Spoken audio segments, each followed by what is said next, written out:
the ground shake.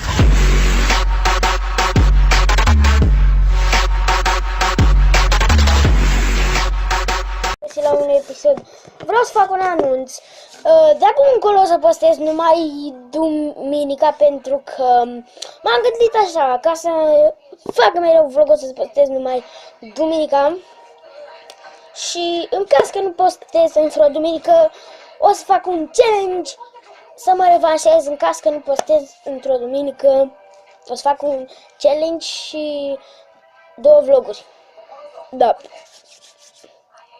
Da, și în duminica aceasta nu o să postez, dar o să fac un challenge și 2 vloguri. Pentru că o să mă duc la ziua unei fete și da, cam atât. Da, nu uitați să vă abonați, să dați un like, un share pe Facebook dacă v-a plăcut. Și să vadă și prietenii voștri.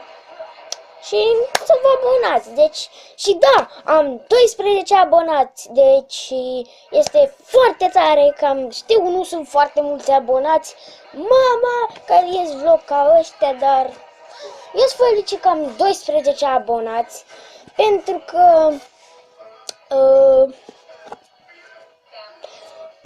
da, sunt mulți pentru mine, da.